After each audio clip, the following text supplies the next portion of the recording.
Petúlia. Meu boa tarde aí para todos e todas.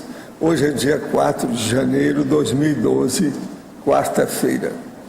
O verbete é de número 2167. Ele tem 6 páginas, 46 logias e 22 máximos. Eu destaco aí a divisão do detalhismo, que tem 17 máximos. O tema é qualificação da TARES. A especialidade é interassistenciologia. Quem redigiu esse verbete com muito critério e trabalhou muito foi a professora Juliana, que está ali no banco das res, muito bem assessorada. Definição. A qualificação da TARES é o ato ou efeito de avaliar e qualificar a abordagem assistencial, objetivando a assertividade na tarefa do esclarecimento entre as consciências envolvidas, com base no mecanismo interassistencial, multidimensional e cosmoético. A motivação é a assistência interconsciencial, a compreensão do momento evolutivo pessoal, a TARES na condição de ferramenta evolutiva para todas as consciências envolvidas, o uso da lucidez e do autodiscernimento no momento da assistência, o prazer em assistir, o momento certo para assistir, a convivência na SOCIM propiciando oportunidades para qualificar a assistência nos variados momentos da vida. Eu li apenas um pequeno trecho da fatologia, que tem mais de 20 linhas. O alvo mental de acesso às centrais extrafísicas, o contato com a equipe extrafísica no momento da assistência, as assistências retrocognitivas. Agora, na argumentologia, nós temos a taxologia, com a qualificação da TARES, podendo ocorrer através de vivências e reciclagem, conforme 30 exemplos, explicitados com detalhes. Na remissiologia dos 15 itens, nós destacamos esclarecimento interpares, evolução TACOM-TARES, mega-TARES, produção do esclarecimento e tempo assistencial. Agora, a frase enfática. A qualificação da TARES amplia a assertividade multidimensional, interassistencial e cosmoética, antecipando as reciclagens intraconscienciais inevitáveis para a evolução das consciências. Você já pensou em ampliar o próprio padrão assistencial? Qual o nível de qualificação da tarefa do esclarecimento praticada por você? A bibliografia tem uma fonte. Agora, na mega-análise, eu destaquei aqui 12 conceitos muito sérios. Interassistenciologia, autorreeducação, mega-fraternidade, mega-TARES, proexologia, impactoterapia, heterodesassedialidade, assistenciofilia, parapedagogia, amparo, reciclagem e potencialização. Agora, questionamento. Eu quero dizer que nós estamos fora do online hoje. Isso aqui é porque são perguntas de ontem. Eu quero dizer para a nossa amiga que esse caso aí parece que é compromisso mesmo de vida passada. Agora, quanto a esse negócio de engravidar para a irmã, isso é melhor você não pensar nisso, não. Não é bom estar evocando essas coisas de gravidez desse jeito, não. Isso não é o ideal, não. Agora, quanto ao outro nosso parente, ele pode ser que seja a presença do pai dele mesmo. Agora, nós vamos colocar o nome na TENEPS. Agora, eu quero dizer para vocês que eu estou vendo aqui, ó, essa revista Galileu. Essa revista, então, ela aqui, ela é desse mês de janeiro, está nas bancas, e tem aqui uma seção que chama Novas Ideias, edição de Tiago Cordeiro, ilustrações de Nick Neves. Agora, aqui tem um artigo pequeno, que eu vou ler aqui a maioria das coisas, sobre sustentabilidade, que está perfeitamente de acordo com aquilo que eu combato há tantos anos, aqui em Foz. Cidade não é lugar de fazenda. Plantações urbanas parece o ideal de sustentabilidade, mas o que elas fazem é colocar espaços valiosos e gerar poluição. Nós vemos isso aqui todo dia. Aqui já se transformou em área urbana. E eles não tiram o povo que fica plantando soja aí. Isso aí, então, joga agrotóxico, tem tudo aqui em cima da gente, o povo tudo começa a tossir. Tem a época das tosses incoercíveis devido a isso. Agora, aqui, essa pessoa está explicando o negócio com calma. Detroit, símbolo da indústria automobilística americana e do período da grande prosperidade do pós-guerra, tornou sua cidade fazendas urbanas. Moradores transformaram grandes quintais ou galpões vazios em espaço para plantar. À primeira vista, poderia parecer um grande emblema dos tempos em que vivemos. Em vez de produzir automóveis poluentes, a cidade agora planta o que come. Não é bem assim. Se estão aderindo à moda das fazendas dentro de cidades, é porque os habitantes não têm outra opção. Para muitas dessas pessoas, plantar é um retrocesso. Afinal, suas famílias chegaram ao sul dos Estados Unidos em busca de empregos e oportunidades. E agora Detroit se tornou um grande deserto, uma cidade fantasma. Não existem grandes redes de supermercado e as melhores opções de consumo são as batatas fritas das lojas de conveniência dos postos de combustível, que muita gente deixou de frequentar porque vendeu o próprio carro. E por aí vai. É mais barato e bem menos poluente manter a agricultura longe dos centros. E tem, então, todo o artigo baseado nisso. Eu tenho falado isso aqui há anos. Agora, esse é um dos maiores males que nós temos em Foz do Iguaçu, que aqui praticamente não tem poluição. Só aparece poluição quando eles usam agrotóxico dentro da cidade, nessas plantações de soja, que é uma vergonha. Agora, seria bom ver isso, examinar bem como é que é. Cidade não é lugar de fazenda. É mais barato e bem menos poluente manter a agricultura longe do centro. Um monte de gente aqui que fica doente. O Brasil paga por isso. Como é que é? E o SUS? E o processo médico? O negócio não é fácil. Quem quiser, é bom ler isso. Galileu, página 87. Novas ideias. Uma beleza o artigo do homem. Agora, eu falo isso aqui há vários anos mesmo. Pouca gente que tem coragem para falar essas verdades. Agora está começando a aparecer gente. Gente, então agora eu ofereço aqui a vocês a professora Juliana para defender a TARES, a qualificação da TARES. Juliana, Tá certo? Juliana, aqui na página 14, parafatologia, terceira linha, você poderia aprofundar essa ideia das assistências retrocognitivas, por favor? Posso. Então, assim, Pedro, acontecem às vezes, assim, em momentos. Por exemplo, eu conheci a Conciologia em 2009, né?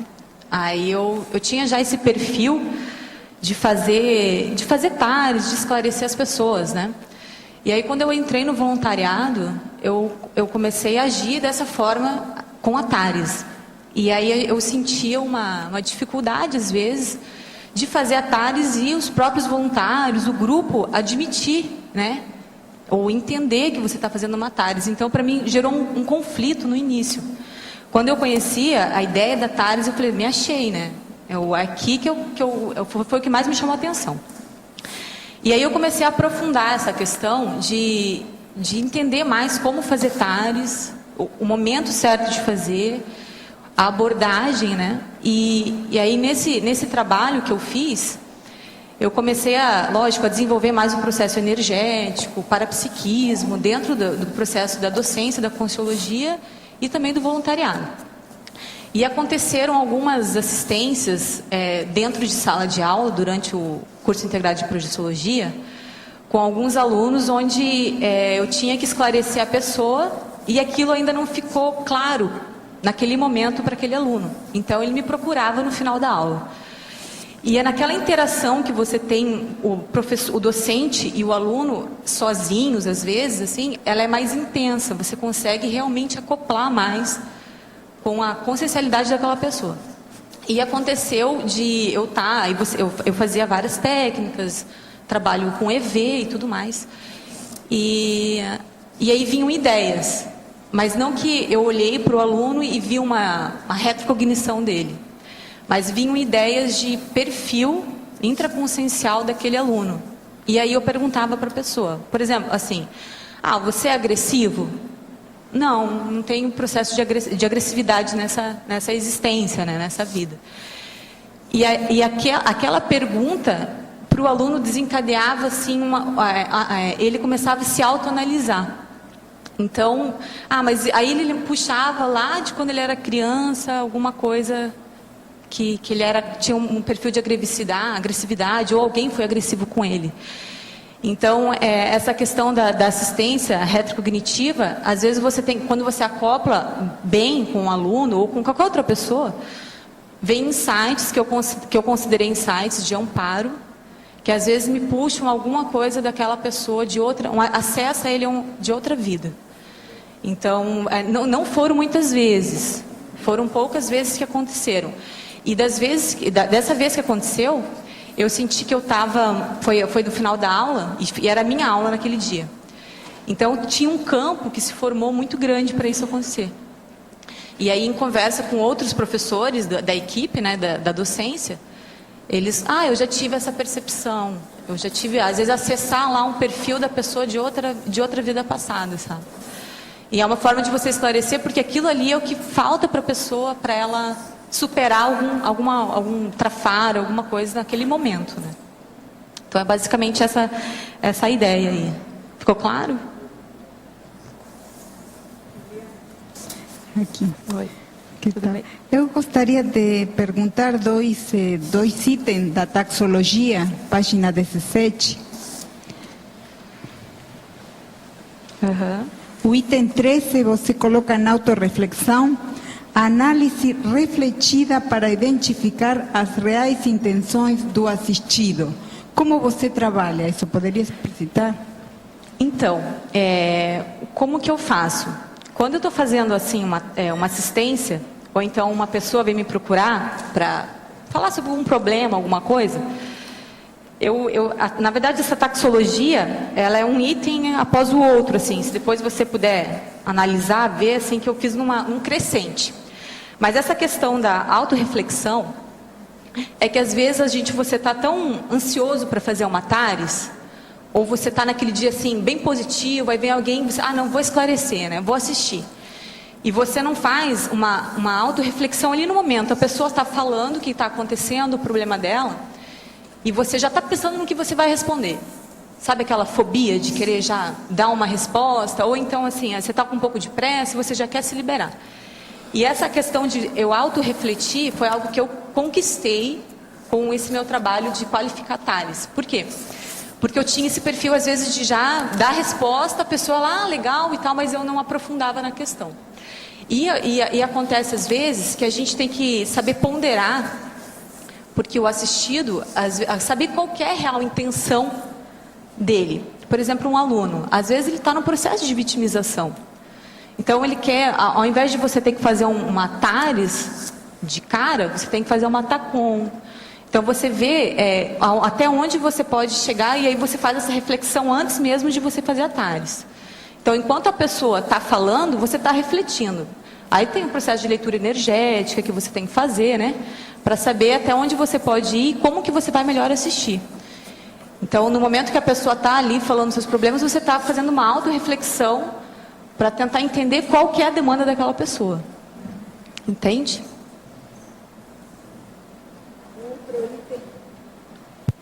O outro item é o item 28, estudo. As anotações e o estudo crítico da tarefa desempenhada.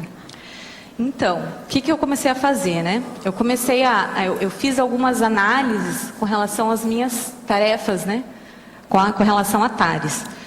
Então, eu peguei, quando eu comecei a estudar, na verdade, esse verbete, ele vem de um artigo que está para ser publicado na revista Consciência. Então, eu comecei a analisar o meu perfil assistencial, né, com relação a TARES, e eu sabia que eu tinha que me qualificar. Porque eu era muito durona, assim, sabe? Eu chegava já fazendo um TACAP, eu era muito direta ao ponto. Eu achava que isso era o correto. Só que, às vezes, a gente tem que saber lapidar, né, a sua abordagem. E aí, o que eu fiz? Eu peguei um relato de um caso meu, antes de eu conhecer a Consciologia, que foi algo que marcou a minha existência, assim, que eu atuei com TARES, e eu anotei aquilo, e a partir dali que surgiu o artigo. E aí eu pensei, poxa, eu não posso parar por aqui. Se eu estou querendo qualificar, eu tenho que anotar também as minhas próximas TARES, né? Que eu vou fazer daqui para frente. Então, o que eu faço? Porque a TARES, às vezes, o que acontece? Você pode estar preparada para fazer, por exemplo, assim, se um aluno chega para você, você já sabe, você já tem aquele posicionamento. Mas, às vezes, no seu dia a dia, uma pessoa que você não conhece, ou uma pessoa que é da sua família, às vezes você não está com todo aquele suporte, até mesmo assim, extrafísico, né, para atuar. Então eu comecei a anotar. Aí eu analisava assim, no dia quantas TARES eu fiz? Como é que foi? Como é que foi meu desempenho? E eu fazia anotações realmente para saber como é que eu estava me saindo com relação a TARES, entende? Aí eu criei planilhas e tudo mais para ver os resultados. Suas específicas ou... O que eu fazia? Eu pegava um caso e aí eu analisava como que foi o resultado daquilo, como que eu saí daquela assistência, como que o assistente ficou, entendeu? Que até tem aqui nos itens, as repercussões, né? No item 25. As repercussões holossomáticas do assistente, do assistido e ainda as repercussões extrafísicas. Porque acontece, quando você faz uma TARES, às vezes repercute extrafisicamente. Então, e você não se dá conta. Muitas vezes eu não me dava conta. Aconteciam coisas assim que eu não entendia, mas por quê? Por que está acontecendo isso, né? Tá bom. E aí eu lembrava do processo todo, que eu desassediei uma pessoa, um aluno, um colega, entende? Alguém da família. Então, essa preocupação em saber como que foi o resultado. Eu acho que é bem importante, porque se a gente pensa em estudar a tarefa do esclarecimento, a gente tem que saber como que a gente é como esclarecedor, né? Quais são, assim, qual que é o meu nível? Eu faço mesmo TARES? Como que eu saio depois que eu faço uma TARES? Como é que sai o assistido? É fazer uma análise, né? É um pouco técnico, mas foi assim que eu consegui, porque senão fica muito superficial, sabe?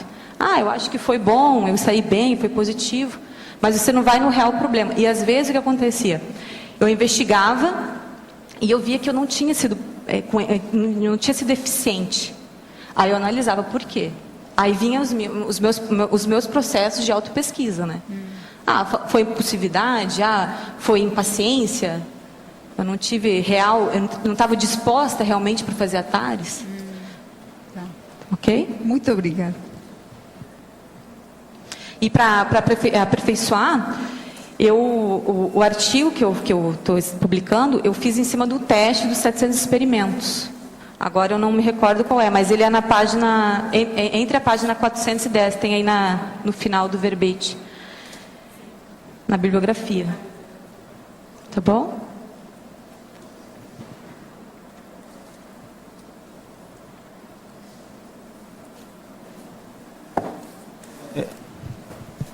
Na fatologia, na quinta linha, eu fiquei em dúvida aqui o que seria as vendas interassistências.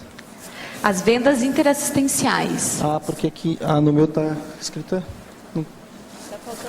Tá faltando o I no final, tá certo. Vendas interassistenciais. Então e o que seria então as vendas interassistenciais? Então assim, até tem um verbete que tu pode aprofundar, que é do professor Igor, que ele fala... Oi? Ele tá aí, o Igor? Tá aí. E assim, ele tem um verbete, tem curso, né, sobre isso. A gente, na Consciologia, a gente trabalha com vendas, né? Então, a gente está vendendo livro, a gente está vendendo curso. E eu vejo como uma oportunidade enorme de fazer TARES, de você se qualificar. Então, tem pessoas que, às vezes, têm dificuldade mesmo em vender.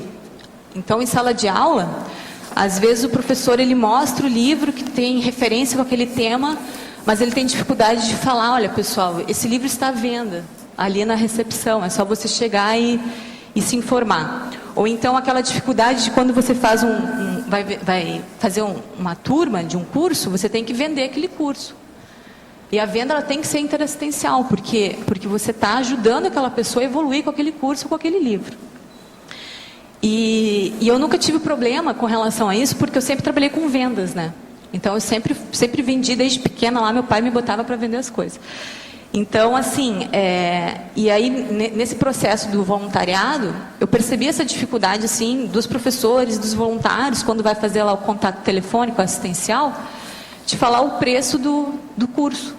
Então, você vai vender um ECP1, aí mas quanto que é? Antes de falar o preço. Não, mas você pode parcelar. Nem falou o preço, já está falando que pode parcelar o curso.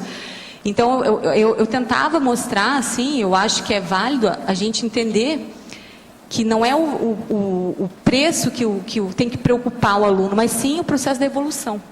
E eu acho que essa forma é uma forma de qualificar. Então, a pessoa que ela tem dificuldade, às vezes, de fazer uma TARES, ela pode começar por isso, por uma venda. Então, muitos voluntários, quando começam no centro educacional, eles entram no voluntariado, aí depois que está um tempo, eles já começam a fazer o contato telefônico, né? O telemarketing. Então, é uma forma dele aprender a fazer TARES. E muitas vezes, nesse contato telefônico, você assiste o aluno. Então, já aconteceu comigo de eu ligar para uma pessoa e eu nem oferecer o curso. Por quê? Porque naquele momento ela estava precisando de assistência.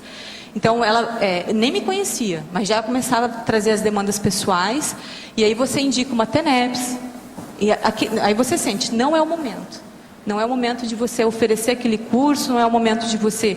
Porque a demanda da pessoa é outra. Aí você acompanha o caso. Aí você liga daqui uma semana de novo, a pessoa melhorou. Então, quem sabe, a gente tem um curso que vai iniciar agora. Então, é você entender essa dinâmica de fazer a TARES no momento certo, né? Saber assistir no momento certo. E aí, a partir daí, você vai qualificando mais a tua TARES. Mas dá para te aprofundar a questão das vendas no próprio verbete, do professor Igor. E existe cursos já, né, sobre a temática. Não sei se o Igor quer comentar alguma coisa. O que eu teria apenas para acrescentar, e que a professora Juliana colocou, é a questão de olhar também a venda como a primeira coisa que você vende é a sua própria consciencialidade. Então, como a conscienciologia é uma ciência teática, então quando a gente vai oferecer um curso, é interessante que a pessoa ela esteja se esforçando para passar pelas vivências da temática daquele curso.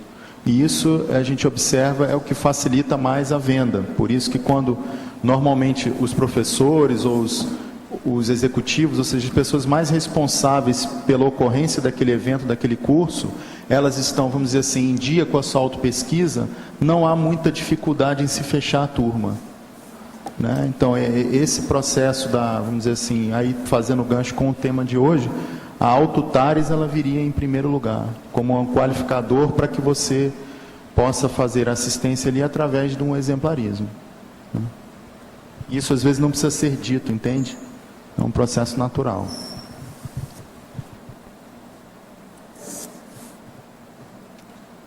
Isso é algo que eu percebi aqui. Vocês fazem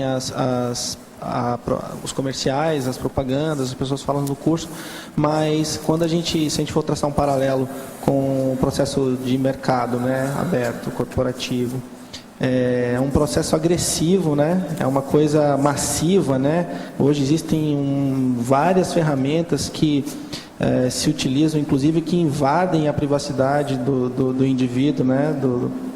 Do cliente, vamos dizer assim. E aqui eu percebo que as coisas acontecem de uma forma fluida, né? É diferente. Os cursos estão sempre com um nível de presença muito legal, mas a gente não sente esse processo de forçar o produto, a persuasão, né? Que são aquelas tidas técnicas de venda do mercado, né? É bem diferente isso. Mas, em contraponto, pegando o gancho do que você falou, eu também sinto um pouco para o outro lado, que é o receio de falar da venda e o processo do Holopensene todo voltado para a questão do voluntariado, né? Como falar de dinheiro num Holopensene desse. Então, é interessante essa abordagem, achei bem interessante. Eu acho que isso é um pouco assim como a pessoa está resolvida com relação a isso. A intencionalidade, exatamente, a questão da cosmoética, né? Isso, por exemplo, assim, eu não tenho problema em falar um preço de um curso para um aluno, primeiro porque eu já fiz aquele curso, eu sei das vantagens que ele vai ter com aquilo. Então, é o processo da TARES, né? Você esclarecer por meio do esclarecimento a pessoa que ela tem a oportunidade de fazer, mas que ela não é obrigada, né? E um outro paralelo com relação ao processo da venda. Identificar qual o produto consciencial e adequado para aquele momento evolutivo, né? Isso mesmo. É bem interessante isso. Que às vezes a gente tem vários cursos acontecendo no centro educacional e você está ali na correria para fechar um, mas às vezes a pessoa está precisando de outra coisa, de outro tema, de outra abordagem, entende? Aí tem que estar antenado para saber o que é melhor indicar para o aluno, né? Aquela questão da autorreflexão, né? Exatamente. Obrigado. De nada.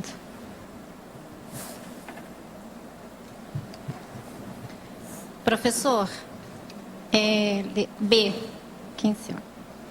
É contraindicado fazer arco voltaico numa pessoa que está alcoolizada? Não. Não. Eu já fiz arco voltaico. Um homem me procurou. Eu estava no Hotel St. Moritz. Eu já fiz muito disso aí, mas eu estou te falando isso, que esse eu não pude esquecer. A minha mulher, a Graça, estava junto, viu tudo. Então o homem, ele veio de um país nórdico e ia seguir para o Oriente. Bilionário, estava fazendo uma série de coisas, alguém deu o meu cartão para ele. Mas ele estava com uma série de problemas e queria falar comigo. Ele pegou o cartão, ficou sabendo que eu estava lá, telefonou para o St. Moritz e foi para lá me esperar. Nós estávamos na rua. Na hora que chegamos, o homem estava no saguão, no hall do hotel. Então me pediu para conversar comigo. Eu, então, vi que ele estava totalmente bêbado. Aí o que eu fiz? Falei assim, vamos lá para o meu apartamento. Nós subimos para o apartamento. Eu então comecei a trabalhar com ele. Só na subida do apartamento já comecei a tirar o álcool dele para ele poder entender o que eu ia falar, porque do jeito que ali não dava. Agora lá pela Santa, quando ele sentou, eu vi assim que ele estava até adivinhando, aí ele ficou praticamente lúcido. Eu conversei, expus toda a coisa, etc, falei com ele para anotar, ele anotou uma opção de coisa, dei umas orientações da história, ele guardou no bolso lá, e aí eu falei assim, então, boa viagem, senhor. A hora que eu falei isso, ele já saiu bêbado de novo. Você está entendendo? Entendi. Então, o processo todo da energia pode anular tudo isso, sem problema. Agora, o pior não é isso. O pior é que uma vez na faculdade, lá de medicina, eu estava lá e era um fim de semana e não tinha nenhum médico disponível. Quando apareceu um caso que eles levaram para a faculdade, uma menina que não encontraram ninguém no hospital, porque é cidade pequena, aquele negócio. Aí então, nós ficamos lá. Tinha que tratar da menina. Eu era acadêmico, o outro que estava comigo também. Então eu falei assim, não, vamos chamar o fulano, que era um médico, que a gente sabia onde é que ele morava, ali perto e tal. Aí ele falou para mim, não, você não pode chamar, ele vive bêbado. No fim de semana ele está bêbado. Ele bebe muito no fim de semana. Eu falei assim, não faz mal, vamos lá. Aí chamamos o homem, ele chegou bêbado. Aí eu mostrei para ele o que era, colocamos energia, tudo, ele deixou ser grogue na hora. Tratou a menina, que era um caso grave, ele tinha que fazer curativo, uma série de coisas. Melhorou tudo, nós ajudamos.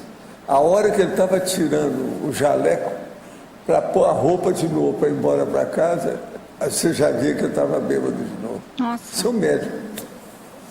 Então, tudo depende do mérito de quem vai assistir. aquela pessoa que está sendo assistida, o mérito dela, se tiver, supera o processo. Agora, a arco voltaico, a energia, estado vibracional, a presença da pessoa com confiança em cima, pode anular totalmente o efeito do álcool. Uma outra coisa, para mostrar esse negócio de álcool, como estudo não é só processo bioquímico, mas tem muita influência da imaginação, sabe? Vício da imaginação. Eu, por exemplo, no congresso de conscienciologia, projeciologia, me pediram, isso foi em 1990, 91, me pediram para eu fazer a experiência com o processo de álcool. Então nós estávamos no hotel, no restaurante. Então assim, então vocês trazem um monte de álcool, bebida que vocês querem, eu vou tomar e vocês vão ver. Então eu tomei. Lá pelas tantas, eles viram que eu fiquei bêbado, porque minha voz estava alterada, tudo isso. Aí eu viro para ele e falei assim, olha, Mandrake o mágico, vamos deixar de ficar bêbado. Eu vou acabar com tudo isso. Todo mundo viu o tanto de bebida que eu bebi. Aí o que eu fiz? Fiz um 4 para todo mundo, estrionismo para mostrar tudo, que eu não estava mais bêbado de coisa nenhuma. Eu tinha julgado tudo fora. Eu sou capaz de fazer isso. Entendeu? Entendi. Mas agora veja, isso é anulação do processo bioquímico. Isto é, a maioria das pessoas, pelo contrário, elas se escravizam à bioquímica. Vem o processo do álcool, piora ainda mais. Nós temos que ter condição de discernimento, de entendimento desses processos e ver que a sua vontade, a sua intenção, com a energia que você vai pôr, você supera todos esses processos fisiológicos. Tá certo. Então o problema todo é ver. Se a gente supera um processo fisiológico, você pode curar outra pessoa, você pode curar você. Entende? Então tem muita coisa que pode fazer autocura. O negócio é muito sério. Agora, tem que desenvolver o estado vibracional. Agora, eu, por exemplo, tive muito trabalho na minha vida, minhas viagens no exterior, porque às vezes eu tinha contato lá, inclusive estudando no exterior, no Japão, nas Filipinas, em Hong Kong. Então eu tinha trabalho com o povo, porque eu participava das festas, todo mundo bebia, e eu participava daquilo assim, junto com o povo, e acabava tendo que levar todo mundo carregado para casa. Agora, isso eu fiz tudo quanto é lado, inclusive Hollywood, vários lugares. Entende? Porque eu nunca ficava totalmente bêbado de nada, eu tirava o negócio. E outra coisa, também eu nunca bebia besteira, né? Juntar certos tipos de bebida. Eu conheço tudo sobre bebida alcoólica. Agora, eu fui infiltrado num lugar desse, então eu entendo tudo. Sei tudo o que acontece, desde que é fabricada a bebida até como é que ela mata. E o tipo de matança que tem. Agora, eu fiz isso tudo porque o meu pai, ele bebia durante uma temporada por causa da dor que ele sentia. E eu via aqueles efeitos desde pequeno. Eu fui criado nesse ambiente para ver como é que era. Agora, comigo, você sabe, tem a dipsomania. Uma pessoa que o pai é bêbado, pode transmitir aquilo para o filho e ele fica bêbado. Eu tinha um irmão que chegou a beber um pouco, mas não chegou a ficar assim. Agora eu não, eu nunca tive influência de dipsomania, por causa de herança, da hereditariedade genética. Agora, cada um, o negócio todo é a gente estudar. Se você estuda, suas defesas orgânicas, mentais, psicológicas, intelectuais, todas elas se expandem, aumentam. É o que tem acontecido comigo. De modo que arco voltaico vale a pena em qualquer situação. Você pode ajudar. Pensa nisso. Tá bom. Obrigada. Tá? Como que você vê e como que você vivenciou a questão do absenteísmo, da evasão, das pessoas fugirem da TARES, mesmo estando no nosso métier, no nosso trabalho de agente retrocognitor? Por que você via quais os motivos que levam a pessoa a fugir de fazer a TARES ou mesmo da sala de aula, da docência? Como que você vê isso?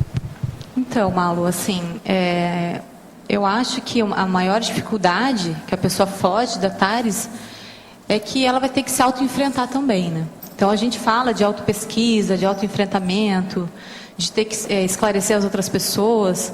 Só que para a gente fazer isso, para a gente se auto-enfrentar, para a gente esclarecer, a gente precisa ter um nível de auto-pesquisa, né? De você se conhecer. Então, como eu falei, assim, quando eu comecei no voluntariado, que eu sentia que as pessoas elas fugiam um pouco da TARES, eu acho que é esse medo mesmo, porque TACOM é mais fácil, né? Então, a TACOM o que faz? Assim, não que era TACOM, mas as pessoas elas iam até um momento e aí depois elas não iam até o fim. Exatamente. E porque quem faz, quando você tem um processo de TARES, você acaba meio que sendo antipática, né?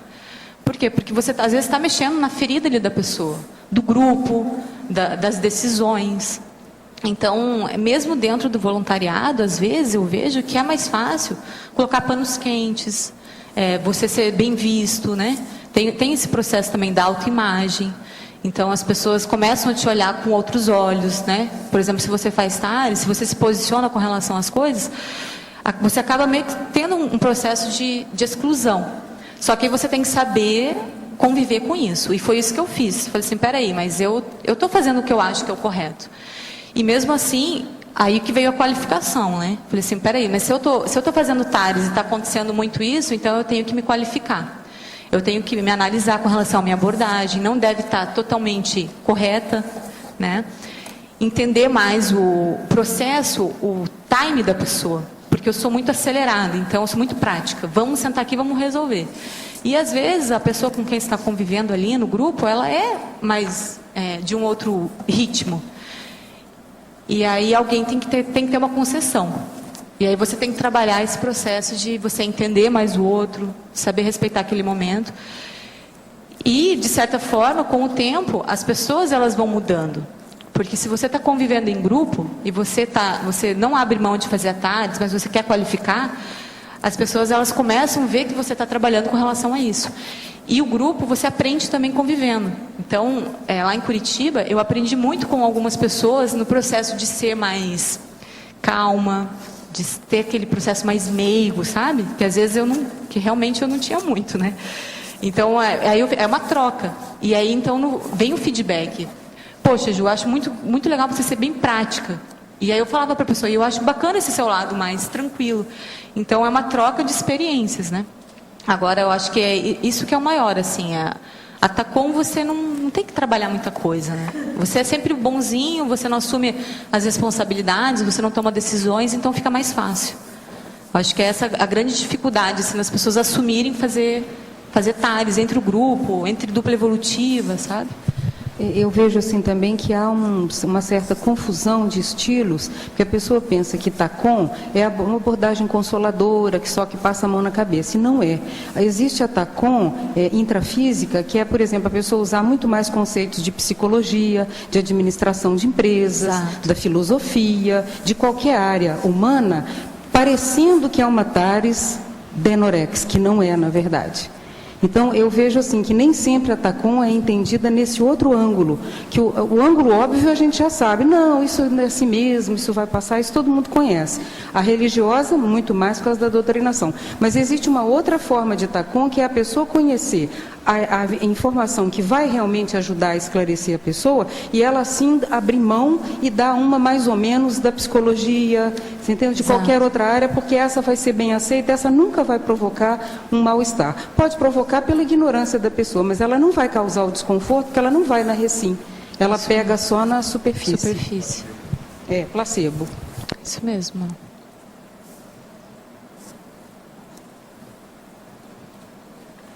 Juliana, dentro da patologia, você fala eu gostaria que você explicasse um pouquinho para mim a cláusula pétrea da PROEX.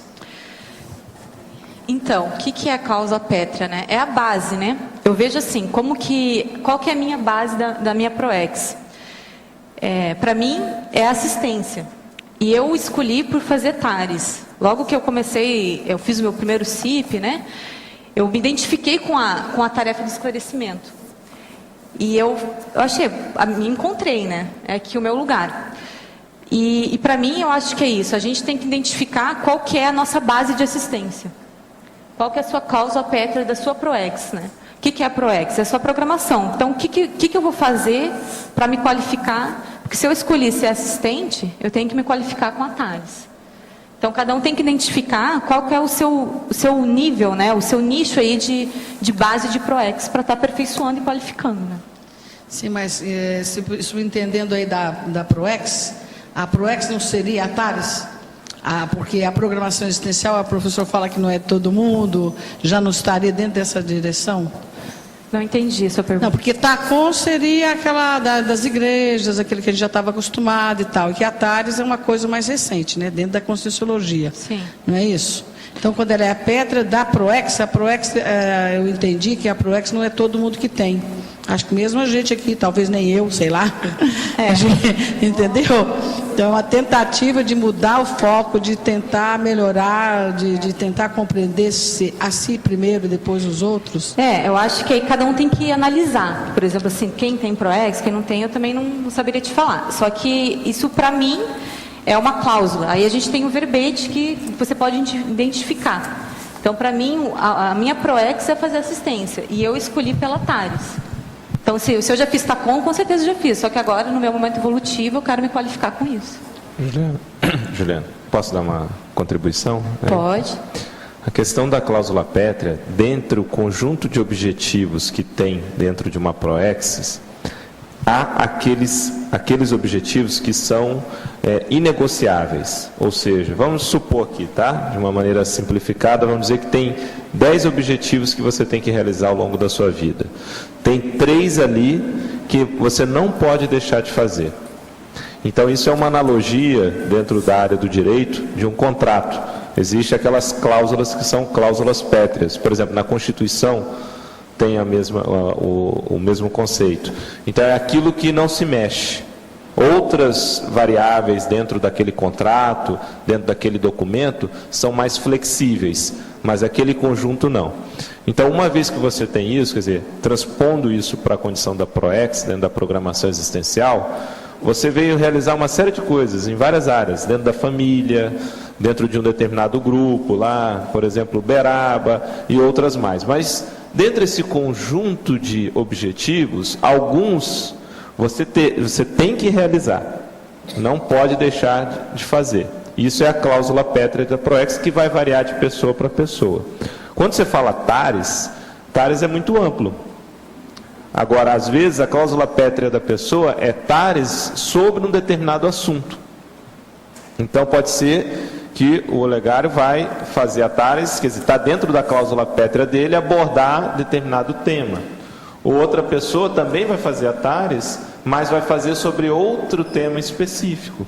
A gente vê isso hoje, por exemplo, quando você tem o desdobramento das instituições conscienciocêntricas. A rigor, em todas elas vai ocorrer TARES, mas cada um já dentro da sua raia, da sua especialização. Certo. Entendeu? Seria mais nesse sentido. Tá bom, obrigado. Ana, Hoje. Aqui na página 17, o item 18, você fala do problema, o detalhamento da identificação do problema. Você pode dizer como é que você faz esse detalhamento? Então, assim, aqui na taxologia, eu coloquei vários itens que eu procuro desenvolver durante a tarefa, né? E eu usei um método minha formação é administração, que é o PDCA, para criar esse detalhamento, porque eu fiz de uma forma bem técnica, né? Então, eu vou lá, eu tô com o aluno, eu tô com uma pessoa ali, e você começa primeiro, eu acho que tem todo o trabalho que você tem que ter com você mesmo, né? O EV, o processo de empatia pela pessoa, disponibilidade, tudo mais. E o detalhamento do problema, eu acho que é um fator bem chave para você fazer a TARES. Porque, às vezes, o aluno ele vem com uma demanda e nem ele consegue explicar para você o que ele tem. Ou a própria pessoa da família, um amigo, enfim. E você começa já ali, a pessoa está falando a demanda dela e não sei o quê, ela não consegue explicar bem o que é, e você fica naquela, né? Às vezes você quer dar uma resposta rápida, porque você acha que você tem que esclarecer. E o problema da pessoa é outro. Então, comigo acontece às vezes de eu fazer várias perguntas pro assistido. Tá, mas e aí? Como é que é isso? Como é que é o seu perfil com relação a isso? às vezes, tirar ele daquela confusão mental que ele tem no momento. Porque, para a pessoa, às vezes, para a gente, ou para qualquer outra pessoa, o problema é pequeno. Mas para o assistido, naquele momento, é algo com muita dificuldade para ele solucionar. E se você não está atento, e se você não dá abertura, e se você não cria formas da pessoa realmente falar o problema dela, e você detalhar aquilo, você não consegue assistir. Então, comigo, às vezes, eu tenho experiências de pessoas chegarem para mim e começarem a falar coisas que não era nada a ver com o problema dela. Mas ela queria chegar, ela precisava de assistência. E aí você começa a entender, porque aí tem todo o processo de energia, insights, de amparo, conexão, e você vê que ainda não é aquele problema dela. E aí quando você consegue, através, eu acho que o maior processo é a empatia, sabe? De você se colocar no local daquela pessoa realmente, de procurar entender o que ela está sentindo. Porque, como eu falei, para mim às vezes é pequeno, para ele é muito grande. Então você cria, e aí você cria uma certa... a pessoa ela sente confiança para realmente abrir o real problema com você. Então essa questão de aprofundar realmente, para ver se às vezes a gente não está sendo muito superficial na hora de fazer a TARES. Se a gente às vezes não está querendo se livrar, vamos dizer assim, entendeu? De fazer e não aprofundar no problema. E às vezes assim, quem faz TARES às vezes dá problema, entende? Pro assistente. Por quê? Porque às vezes aquela pessoa vai te procurar várias vezes. Você tem que ter esse estofo energético para saber que isso pode acontecer. Principalmente isso com alunos dentro de sala de aula, né? Então, quando começa um CIP, você sente que você criou um rapport maior com aquele aluno. E você tem que estar disposto, porque às vezes ele pode te procurar as 20 aulas para falar sobre os problemas dele. Entende? Então, é saber aprofundar mais. Você deve procurar o quê? A natureza primeiro do problema e depois vai esmiuçando para ver qual é a melhor estratégia para poder ajudar a Exato. pessoa. E às vezes, como é alguém que, por exemplo, uma pessoa que você vai ter uma certa convivência por algum tempo, às vezes não é nem o ideal você falar logo de imediato. Às vezes é o ideal você, sei lá, conversar um pouco com a pessoa, distrair ela, porque tu sabe que ela vai te procurar. Então esse processo de aproximação, de até às vezes você criar um nível de amizade para a pessoa ela ter confiança em você, para depois ela abrir realmente o problema dela, porque você... Exatamente, o aumento da empatia com qualquer pessoa, né? Ok? Juliana, aqui no B. Ali na página 17 ainda, o item 5 é acolhimento. Como é que você vê que funciona, que a gente pode qualificar o acolhimento para TARES? Olha, o acolhimento, eu acho que há uma série de fatores, sabe? Primeiro, eu acho que a pessoa, ela tem que ter um nível de abertismo, assim, sabe? Ela tem que mostrar energias acolhedoras. Então, não basta simplesmente assim, eu sou bom, eu faço TARES. Se a tua energia não aproxima as pessoas. Então, a gente consegue observar muito bem isso no nosso dia a dia, né? Quantas pessoas me procuram, que tipo de pessoa me procura, como que eu recepciono. Eu acho que a recepção com as pessoas é muito importante. Eu uso do bom humor com as pessoas, é uma forma de você receber. A pessoa ela tem que se sentir acolhida. E eu vejo isso como uma forma de sinceridade. Se a pessoa se aproxima de você, você tem que demonstrar um nível de sinceridade que você está querendo que ela se aproxime de você. Porque eu não sei você, mas eu sinto às vezes pessoas que não dá para se aproximar, porque é muito fechadismo. As energias delas, elas não são acolhedoras. Então eu vejo muito isso na docência, que é isso, é você acolher aquele aluno, porque realmente você tem o prazer em ajudar, tem o prazer em assistir. E eu acho que essa questão ela tem que começar primeiro com a gente mesmo. Então, assim, no início, eu não tinha muito isso. Eu tinha um pouco o processo do ego, né? Então eu pensava muito em mim. Então, eu comigo mesmo, estando bem, tudo ok, estava tudo certo. E aí eu sentia assim que eu não tinha essa questão de fazer assistência, sabe? As pessoas não me procuravam. E aí eu comecei a pensar, mas como assim, né? Eu sou voluntária, eu quero fazer TARES e as pessoas não me procuram. Aí eu tive que fazer uma autopesquisa do meu jeito, aí entrou outras questões intraconscienciais que eu tive que entrar no processo de reciclagem, porque não é só qualificar TARES, tem as suas reciclagens pessoais. Só que eu acho que o acolhimento é você ser legal, assim, sabe? Ser uma pessoa assim que as pessoas querem que você esteja do lado delas. Ser acolhedora. Às vezes você chegar para uma pessoa e, sei lá, bater um papo, mesmo que você não conheça ela, perguntar, sabe? Aquela coisa de você dar bom dia pro porteiro, perguntar se ele está bem, de você cumprimentar seu vizinho. E isso você vai qualificando porque vai se tornando seu. É algo que você não tinha, mas aos poucos você vai vendo que você já está fazendo. Às vezes dá trabalho no início, mas depois já está sendo natural. E aí aquele porteiro às vezes vem te falar uma dificuldade pessoal. Opa, então a coisa está melhorando, sabe? Você acha que entra aí uma valorização da pessoa? Como? Uma valorização da pessoa, você valorizar ela, porque independente de trafares e trafares, ela tem valor como consciência. Isso mesmo. E daí, claro, entra o binômio admiração e discordância, você não precisa concordar com tudo que ela manifesta, mas ela tem aspectos que são de valor, que merecem ser reconhecidos. Porque não dá para a gente separar, né? Por exemplo, consciências. Então, todo mundo tem trafor, tem trafar, tem trafal. Então, independente se é uma pessoa que você considere alto nível, lá, intelectual, ou se é um porteiro, eu acho que você tem que ter esse acolhimento e saber como lidar com essa situação. E antes disso, eu acho que o processo do acolhimento começa com a gente mesmo, sabe? É você se dar conta que você precisa melhorar essa questão. Então, para mim, isso foi algo assim, que eu, com o tempo, fui conquistando. Não foi logo de cara. Não sei se ficou claro para você. Você mesmo. Você tem um processo de acolhimento com você mesmo. E entender que se você não é acolhedor, por que você não é? Entende? Aí você faz lá as tuas técnicas, as tuas planilhas. Você pode levantar quantas pessoas te procuram no dia. Como que você recebe essas pessoas, entende? Se você é bem-humorado, se você trata bem as pessoas. Oi, Juliana. Na página 17, o item 20 e o 23, você fala na execução e no acompanhamento. Você podia ampliar? Posso. Então, assim, a gente tem ali na taxologia, né, a questão da execução da TARES. O que eu observei assim com as minhas análises, assim, né?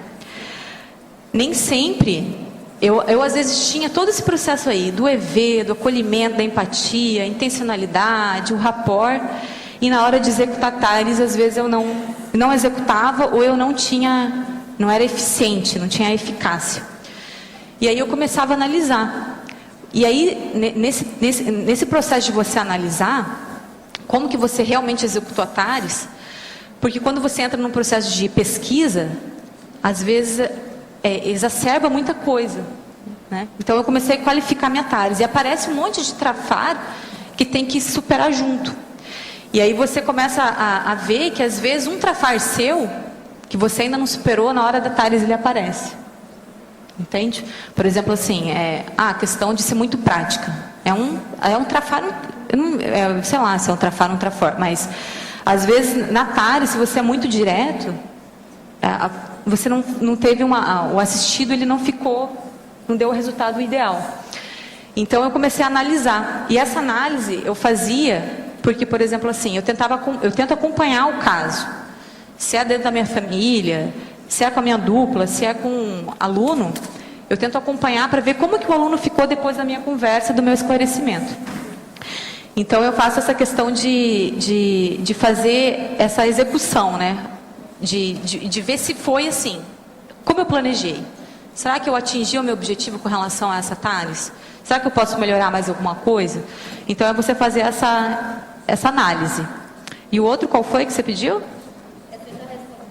O acompanhamento, né? O acompanhamento do caso que é possível. Às vezes a gente pensa assim, eu fiz uma TARES, né? Que legal, eu sou tarístico. E você nem quer saber se a pessoa daqui a uma semana como é que ela está. Porque entra nas questões das rebarbas extrafísicas, né? Naquele momento ela ficou bacana, ela gostou do que você falou, e dali uma semana você não procura a pessoa, ou você não quer que ela te procure, porque você vai ter que assistir de novo. Então, é você acompanhar o caso, e nesse acompanhamento, eu percebo que você cria uma proximidade maior com as pessoas. Então, aquela pessoa, ela não vai te procurar só para pedir ajuda. Às vezes, ela está num dia bom e ela vem lá e te ajuda. Então, é a troca. Oi. Lá na página 14, na parafatologia, na terceira linha, você coloca as assistências retrocognitivas. Você poderia falar? Já foi falado aqui. Já. Mas eu vou falar rapidamente para ti. Então, essas assistências retrocognitivas, assim, eu tive algumas experiências durante as minhas assistências, que quando você está num nível de acoplamento grande com a equipe extrafísica, às vezes acontece de vir insights, palavras mesmo, e você solta para o aluno. Então, ele está no processo de falar o problema dele e não é, às vezes, o que ele está querendo... Você está falando, mas ele não está entendendo. E, de repente, vem uma palavra que, às vezes, ele... Não, mas eu não sou isso. Até falei a questão da agressividade. Não, mas eu não sou agressivo, nessa vida eu nunca fui. E aí, para mim, aconteceu como processo de insight comparador. E aí veio o processo da agressividade da pessoa em outra vida. E que hoje ela é muito reprimida, ela é fechada. E aí você consegue, com essa questão do insight comparador, poder assistir mais a pessoa. Então, essa questão. E isso aconteceu comigo em sala de aula, né, com o aluno. Então, é mais ou menos essa questão de... Não sei se o professor Valdo quer contribuir alguma coisa? Não, tudo bem, está ótimo. Está ótimo? É por aí. Isso aí. Entendeu, né? Oi, eu gostaria de fazer uma pergunta aqui atrás de você. Na fatologia, na página 14, na 11ª linha, os acertos e erros, você poderia expandir um pouco? Então, quando a gente fala e pratica TARES, a gente tem que estar consciente que você vai acertar e você vai errar. Então, nunca vai ser 100%, às vezes você vai mexer demais, entrar demais ali no universo da pessoa.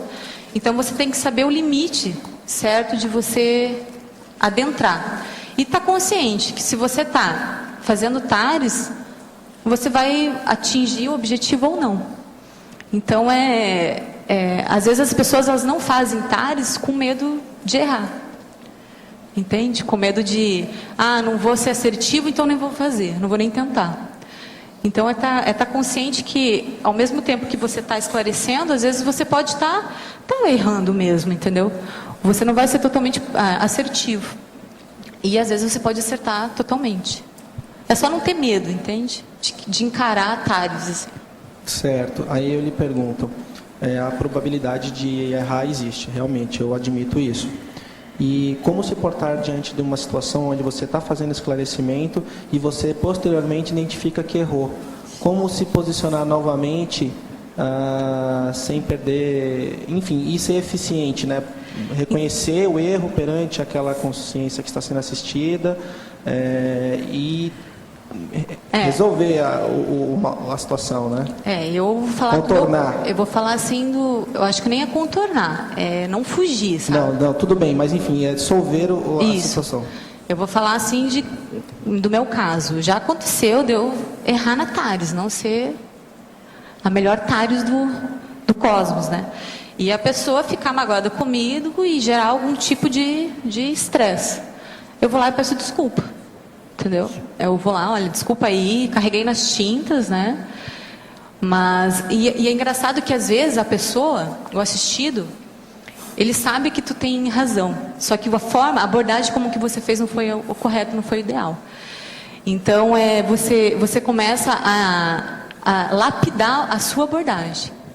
Isso acontece muito na dupla, com amigos mais íntimos, com pessoas que você tem uma certa afinidade maior, entendeu? Então, uma certa liberdade maior. Então, se você tem essa liberdade para falar daquela forma, você tem a liberdade, eu acho que com toda a liberdade de pedir desculpa. E falar, olha, errei, vou melhorar, tô tentando melhorar, entendeu? Mas não deixar de fazer TARES. Não, eu entendo, mas você está falando aí numa questão de abordagem, né? Você, quando carrega nas tintas no aspecto abordagem, o tiro pode ser pela culatra, né? A pessoa não realizar aquilo bem e não ajudar efetivamente, ou seja, ela não aguentou a pancada, vamos dizer assim. O tacape quebrou a cabeça da pessoa, não foi. Mas partindo do princípio que você fez uma abordagem apropriada, mas o conteúdo não foi o apropriado. Como você já teve alguma situação dessa? Abordagem apropriada? Você até teve uma abordagem adequada, mas o conteúdo daquele esclarecimento não foi adequado. Já aconteceu. Aí o que acontece? Até tem aí na taxologia... Porque em relação à abordagem, a gente pede desculpas e, enfim, eu acho mais fácil de resolver um processo de abordagem, mas de conteúdo... Eu acho que pega um pouco, né? Agora, isso é uma coisa bem interessante. Ali na taxologia tem a comunicabilidade, o uso adequado do laringochakra e do conhecimento sobre os assuntos gerais. Então, eu preciso, até como docente de Consciologia, como uma autopesquisadora, eu preciso conhecer sobre vários assuntos. Por quê? Porque eu tenho que ter uma abordagem ideal. Mas eu tenho que saber falar sobre um assunto que às vezes eu não domino. Então, em sala de aula, às vezes o aluno ele vem falando sobre psicologia, que não é minha área, eu tenho que entender alguma coisa. Porque se eu simplesmente disse, não é psicologia, a gente está falando de Consciologia, foi por água abaixo, entendeu? Então, a gente tem que estar em constante aprendizado com relação aos demais assuntos. Então, às vezes a gente vê assim, pessoas com dificuldade de depressão, que você tem que entender um pouco da doença para saber esclarecer aquela pessoa e como esclarecer ela. Então, você tem que estar em constante pesquisa sobre várias coisas, né? E a docência, o voluntariado mesmo em si, a docência, ela ajuda muito isso, né? Ou seja, então, acho que nesse caso, a gente não pode ter medo de fazer esclarecimento, porém, reconhecer a deficiência em determinado ponto, né? Tipo assim, nisso aqui eu não sou capaz de esclarecer. Então, se resguardar, pesquisar e depois voltar... Isso, já aconteceu comigo, de pessoas me procurarem e eu não dominar o assunto... E eu ter uma abordagem com a pessoa, às vezes fazer ali um processo de ajudar ela em alguma coisa, mas aí eu vou lá, leio, vejo como é que eu posso ajudar mais, eu me encontro com a pessoa e aí eu consigo aprofundar mais. Fazer uma prospecção das informações acerca do problema, né? Isso. Isso é a forma de qualificar, né? Entendeu? Ju, aqui no ar, Tânia Guimarães. Oi, Tânia. Tudo. Eu tenho 2 perguntas da fatologia. Diga. Vamos começar na página 14, de baixo para cima, no finalzinho da 6ª linha. De baixo para cima. Tá. Fala como é que esse silêncio tarístico vai ajudar na qualificação. Como é que você faz? Eu sabia que eu ia perguntar sobre isso. Tá? Sabia? Então fui eu. Então, assim, o silêncio tarístico. Isso aconteceu, eu vou trazer um exemplo meu, tá? Ok. Para você entender melhor. Quando eu comecei a questão aí de qualificação da TARES, eu procurei me controlar com relação às minhas manifestações, assim, sabe? E aí aconteceu lá uma época lá no centro educacional, não foi nem problema, assim, foi uma coisa muito rápida com uma colega do voluntariado, assim. E ela veio com uma abordagem que eu não gostei, e se fosse assim, há um ano atrás, eu teria entrado no padrão dela, né? Mas naquele momento, assim, eu falei, peraí, eu estou fazendo um verbete de qualificação da TARES, né? Eu tenho que ter teática nesse negócio. Aí eu me mantive. Eu fiquei calada. E ela veio falando várias coisas para mim. E eu fiquei quieta. Eu me retirei do ambiente e fui fazer outra coisa, assim. Passou um tempo, aí ela veio até mim pedindo desculpa. Aí eu falei assim, não, tá tudo bem. Passou, né? Foi um momento ali, não aconteceu nada. Aí ela virou para mim e falou assim, não, mas eu queria te agradecer porque tu fez TARES comigo. Eu falei assim, como que eu fiz TARES com você? Não, o seu silêncio ele foi tarístico. Porque se eu tivesse entrado na onda, não teria dado o efeito que deu nela. Então, eu acho que às vezes a gente, o silêncio ele pode ser tarístico também. Então, às vezes, vamos fazer TARES, tem que falar. Eu tenho que expor minha opinião, eu tenho que falar alguma coisa para essa pessoa, para ela pensar, para ela refletir. E naquele momento, a minha atitude de ficar calada, de ficar quieta, assistiu ela. Por quê? Porque, assim, dentro do voluntariado, todo mundo conhece todo mundo. Então, já sabiam do meu perfil, né? Ah, a Ju, ela vai falar alguma coisa aqui. E como eu fiquei quieta, eu assisti a pessoa naquele momento. Então, foi basicamente isso, a questão do silêncio tarístico. E como é que é essa técnica? Quer dizer, você fica calada, também faz o quietismo pensênico, joga as melhores energias, faz EV, é isso? Tudo isso é fácil falar, né, Tânia? Na hora, às vezes, não é tudo isso que acontece, não. Mas a planilha é essa, né? No meu caso ali, eu fiquei, primeira coisa, me mantive calma. Sem o coração disparado. Sem o coração disparar, entendi que ela estava... Eu entendi que às vezes podia ser um assédio da pessoa, enfim. E depois eu fiquei... Tanto quando ela me procurou, estava tudo certo, entendeu? Perfeito. Isso. Não deu rebarba, não. Tá, muito obrigada por esse. Agora tem mais outra, aí na página 13, no começo. Tá. O finalzinho da da penúltima. As acariações pontuais. Primeiro, você está qualificando aí a acariação. Essa é pontual. Fala um pouco como é que isso qualifica a TARES, as acariações. É para o acariado, é para o acariador, quer dizer, como é que é isso? Faz esse cenário, por favor. Por exemplo, assim, eu estou falando de qualificação da TARES, né? A gente fala muito de, quando você tem algum problema com uma pessoa, você fazer uma acariação, porque a partir do momento que fica ali, os dois, ninguém fala com ninguém, nada se resolve. Então, às vezes, isso pode ser dentro de família também, né? Você pode ter lá um irmão seu que, às vezes, você não se dá muito bem e tudo mais, e acontece essa acariação.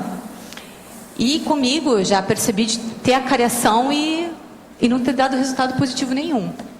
E já aconteceu de eu falar com a pessoa, e aí nesse processo de qualificação, eu melhorei minha abordagem e tudo mais, e aí você consegue assistir mais a pessoa. E num processo de acariação sempre tem dos dois lados, né? Então, você está falando, o outro está escutando, e o outro está falando, você está escutando. Então, é uma troca de informações sobre algum assunto que precisa ser resolvido. Então, é uma forma, eu vejo, a acariação, de você qualificar a sua assistência também. Então, a gente vê dentro da família isso, a gente vê na dupla evolutiva, a gente vê no processo do voluntariado. As pessoas, às vezes, fogem de conversar com as outras frente a frente. Porque você vai ter que se expor, porque você vai ter que ser sincero, no mínimo. Você vai ter que saber fazer, se você precisar fazer a TARES. Então, eu vejo a acariação como uma forma fundamental, assim, se tiver alguma coisa para resolver, vamos utilizar, mas vamos fazer de forma qualificada. Então, não precisa ser aquela acariação, a forma pontual é essa que pode acontecer o tempo todo, em qualquer momento. Exatamente. Tem a coisa formal, a acariação. Aí chama um monte de gente. Isso. Perfeito, muito obrigada. Nada. Foi excelente. Parabéns pelo verbete. Obrigada. Helena, aqui na página 14, na fatologia, na quarta linha, as amizades heterocríticas. Você pode falar um pouco sobre isso? Posso. Então, assim, lógico, eu gosto muito, assim, de cultivar as amizades, sabe? E eu acho que, para mim, eu aprendi que a amizade, você tem que aprender com as outras pessoas. E você tem que ensinar também. Então, a gente às vezes vê que você tem amizade, que você fala, meu amigo, mas não aprofunda em nada. E se a pessoa chega com algum tipo de crítica, você já não consegue nem assimilar aquela crítica daquela pessoa. Então, eu vejo que a amizade, ela ajuda muito nesse processo de você se qualificar. Porque quando você é sincero com alguém, ou quando alguém é sincero com você, não existe aquela coisa de escondimento, sabe? Então, eu vejo como uma forma da gente estar sempre evoluindo mais e se qualificando com relação a isso. E até tem uma outra que são as amizades frutíferas, né? Que realmente você colhe frutos daquela amizade.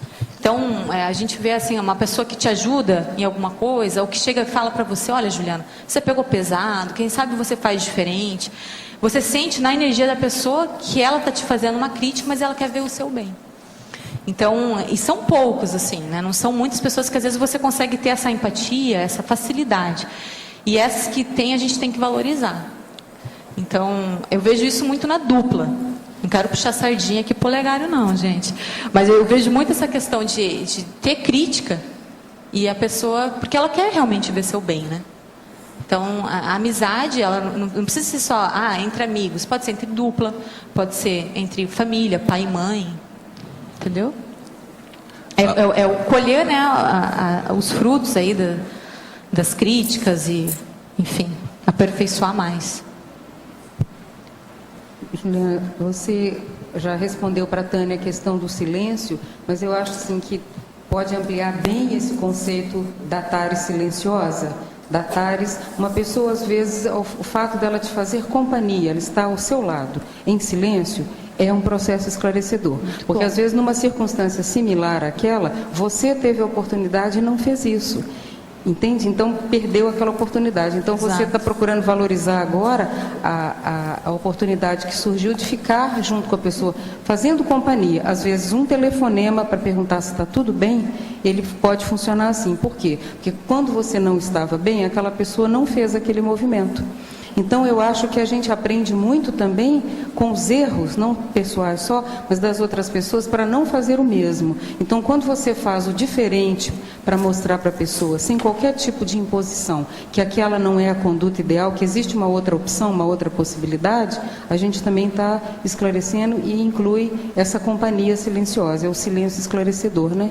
Eu acho que você deu aquele exemplo muito apropriado, mas eu vejo que há outros, muitos casos em que isso acontece. Quando você recebe um e-mail mal criado, que a pessoa estava num mau momento, e ela já mandou enviar, já foi.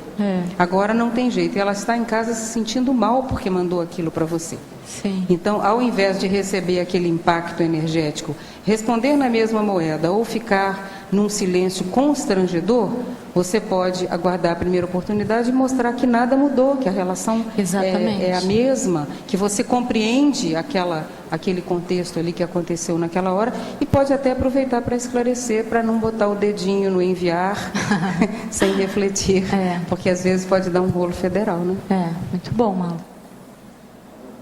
Alô, aproveitando a fatologia, na página 14, terceira linha, acho que faltou a crase no respeito à opinião. Respeito à opinião? Passou no pente fino. Tá, tem que verificar aí. E também na fatologia, na página 13, também na terceira linha, eu não sei consultar o pessoal aí mais entendido, se aqui na autorreeducação não é R dobrado. 2 R's? Isso, a autorreeducação. Tá. Me parece ser isso. Tá legal. E quanto ao mais, também, não sei se já foi visto, tem na tecnologia, na última linha, um espaço a mais ali, logo na primeira. Já foi visto. Já foi visto. Tá ok, então é isso aí.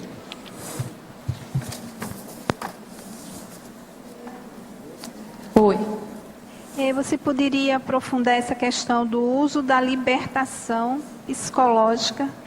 Tá onde isso? Na fatologia, quinta linha, página 14. Tá. Então, assim, o uso da libertação psicológica é autorresponsável, né? Então, quando você vai esclarecer, você tem que mostrar para a pessoa, você tem que falar que existe uma autorresponsabilidade pessoal dela mesma com ela própria. Então, você mostra várias formas da pessoa, vários caminhos para ela estar seguindo. Só que não adianta de nada eu falar se a pessoa realmente não buscar por ela mesma. Então, é uma autorresponsabilidade que ela precisa sair daquela situação, que ela precisa reciclar. E a TARES é isso, né? É você mostrar o uso dessa libertação, que ela tem a condição de sair daquela situação. Porque quem às vezes te procura, o assistido, ele entra muito num processo de vitimização. Então ele está muito abalado, ele acha que ele nunca vai sair daquela condição. E com a TARES você consegue, e os meios todos aí, você consegue entrar nessa questão de que a responsabilidade é dele. Porque senão o assistido ele passa a responsabilidade para o assistente. Então, por mais que você faça a melhor abordagem, a melhor maneira, a autopesquisa é dele. Eu não posso fazer a autopesquisa. A autocura é da própria pessoa. Então, é algo que tem que deixar bem... E isso é uma coisa que, às vezes, a gente tem que qualificar. Porque quando você vai fazer uma TARES, às vezes você já quer dar a receita do bolo para a pessoa, entendeu? Quer dar, não, mas faça isso, quem sabe você faça essa autopesquisa, quem sabe você faz esse curso. Você tem que dar caminhos para ela decidir por livre-arbítrio do que ela vai... E saber que a responsabilidade é toda dela. Para não ficar também aquela coisa de guru, né? Ah, então me procurou uma vez... Aí o oráculo, né? Aí vem, procura de novo. Então, a responsabilidade pessoal é de cada um. E isso é uma coisa que a gente precisa qualificar, né?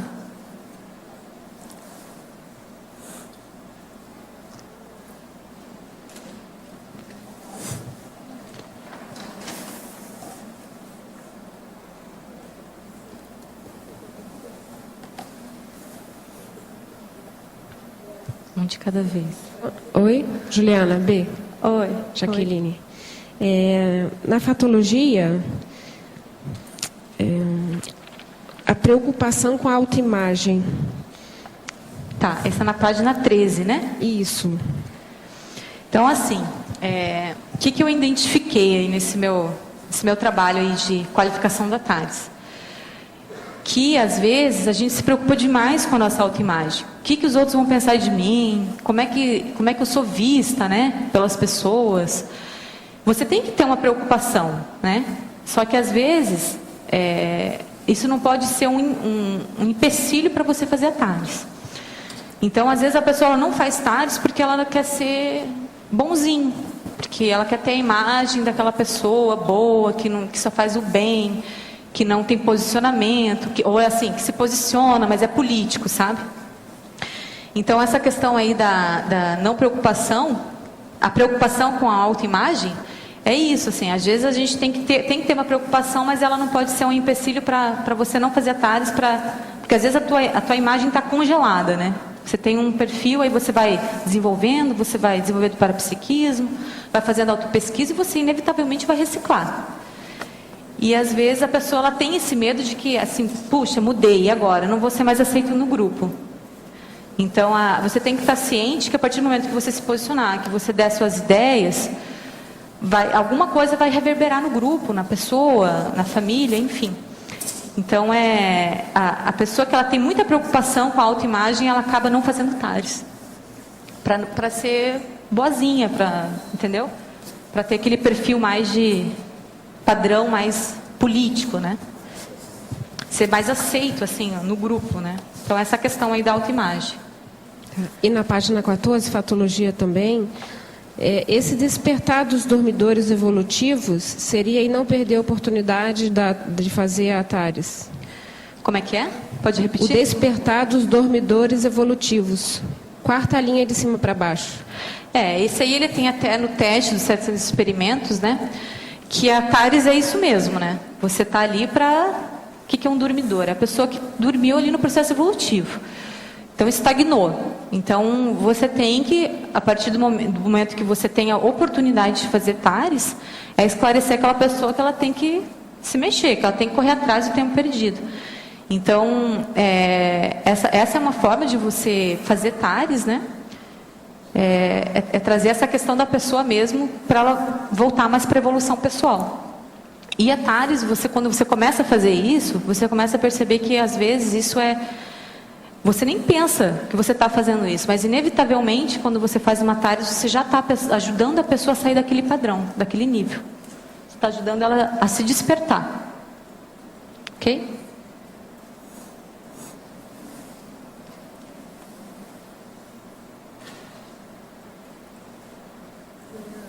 Oi. Na página 15, antagonismologia. Aí, último antagonismo, sonegação e informação. Você poderia falar no contexto do verbete? Então, às vezes a pessoa ela é super qualificada, assim, né? Ela tem um processo mental somático, ela é intelectual, então ela tem muito conhecimento. Só que ela sonega, ela fica só para ela. Então, ela tem dificuldade, às vezes, de chegar numa pessoa e passar os conhecimentos pessoais, as vivências pessoais dela.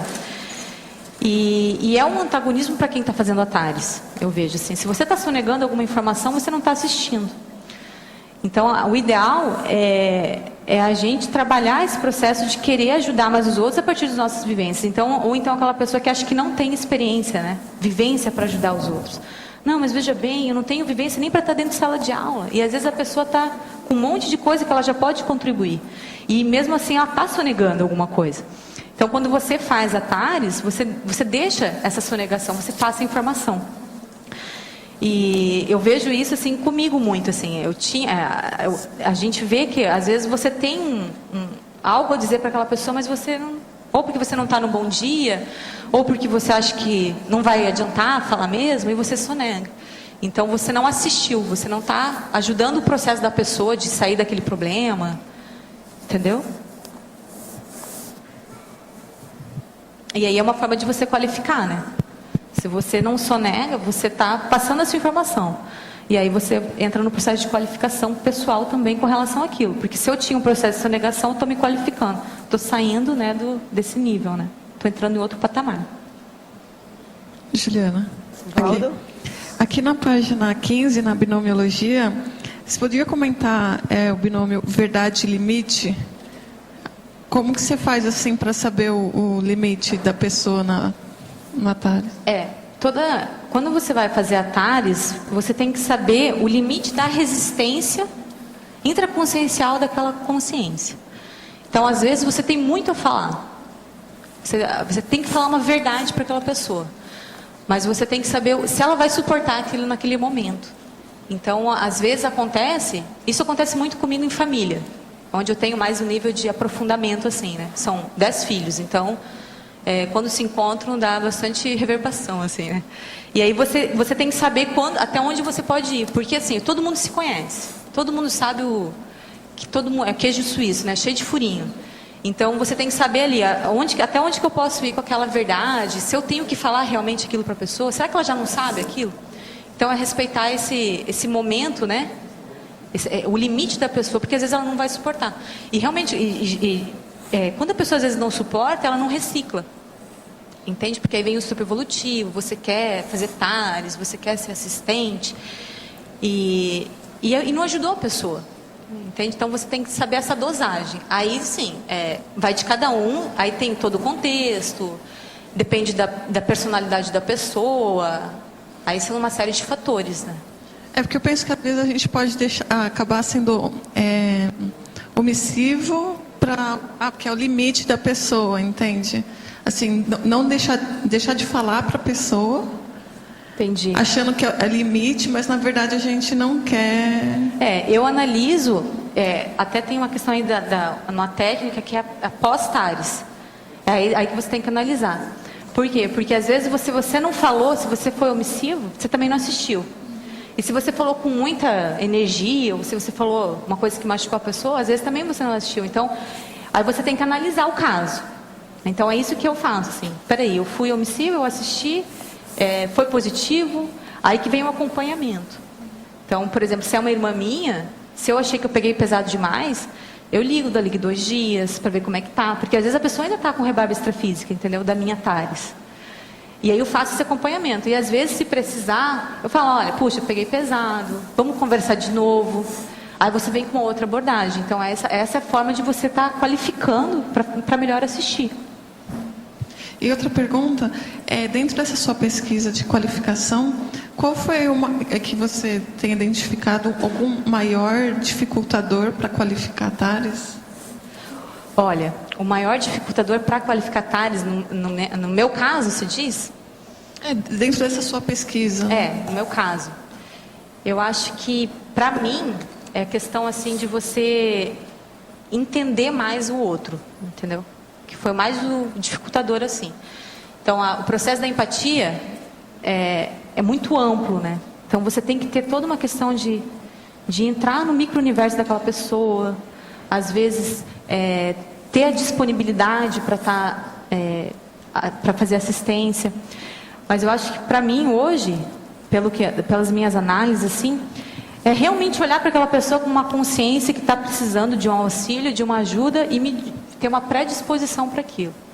Porque às vezes a gente ainda está no nosso processo do dia a dia. É correria, é trabalho, um monte de coisa para fazer, autopesquisa. E ainda você tem que ter esse processo de empatia, né? de se colocar no lugar da outra pessoa, mas espera aí, o meu lugar, então você fica naquela... Isso para mim foi o que mais dificultou. Legal. Tá? Só que aí vai melhorando, né? Você vai vendo que tem como, assim, dá para melhorar. Tá bom? Valdo? Funcionário? Eu queria fazer uma pergunta sobre o fato de os mortos serem enterrados em decúbito dorsal. Fato que eu não estou ouvindo. Não está funcionando, alô? De os mortos serem enterrados em decúbito dorsal. Se seria algo feito para facilitar a projeção final. Não estou ouvindo nada aqui. Serem enterrados em decúbito dorsal. Não, porque tem que apresentar a cara da pessoa. Só isso. Não, agora, ó, existiu mesmo na época do Nostradamus aquele processo de problema da pessoa não pisar no cadáver. Então ele queria ser enterrado, e muitos queriam ser enterrados em pé. Foram enterrados em pé, o Nostradamus foi enterrado em pé. E ficou numa igreja em pé. Você está entendendo? Então isso, tudo é uma tolice enorme, né? Eu estava justamente aqui, ó, raciocinando isso. A gente não pode perder tempo e energia com certas expressões compostas, qualificadas pelas tolices trágicas e as apologias das religiões.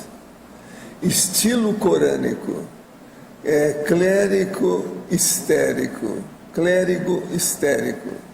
pilar sagrado, gruta santificada, livro sacrossanto, crendice infantil, excomunhão mútua. É a hora que o protestante excomunga o católico excomunga o protestante. Limpeza étnica, as maiores limpezas étnicas são religiosas. Cerimônia abominável, imagem adorada, guru redentor, profeta anarfa, quer dizer, analfabeto, ditadura religiosa. Essas coisas todas a gente tem que esquecer. Eu estou fazendo, essa minha lista ainda está pequena. Eu quero fazer no mínimo de 20 para poder explicar isso. A minha pergunta seria se o fato de a gente projetar com mais facilidade em decúbito dorsal não seria também um condicionamento pelo fato das projeções finais e mais marcantes? Porque você sempre sai daqui para lá, você anda pela frente. A gente não sai pelo traseiro, a marcha ré. O negócio é aqui, ó. Não, isso aí não tem nada a ver. É tudo fisiológico e parafisiológico. Raciocínio. Eu não sei se cabe aqui eu citar um exemplo da yoga, que eu nunca fui muito estudiosa, mas em uma das situações em final de aula de yoga de relaxamento, existe uma posição, não sei se é carcaça, né, quem entende melhor aí, que você imita o morto, né, para você justamente obter o relaxamento maior. Então você mentaliza que você está morta, e nesse estado, pelo menos comigo, aconteceu de ser facilitado e eu me projetar. Mas olha, nós não precisamos de nada disso, não. O processo todo é você domina as energias e cai fora do corpo pela sua vontade, fim de papo, em qualquer posição. Você dá uma banana para o processo fisiológico. Você começa a dominar a parafisiologia. Tudo muda. Pensa. Isso tudo acontece. Pode existir por exemplo, eu uso as coisas fisiológicas para mexer com o parapsiquismo. Você vê, processo de você fazer o arco voltaico, você não precisa encostar na pessoa, mas você chega perto. Isso é muito importante para a pessoa ver o que você está fazendo, porque se você fizer ficar assim, a maioria não vai entender nada disso, porque a maioria tudo é anarfa, não entende nada do processo. Então nós temos que seguir certos processos fisiológicos, não tem saída.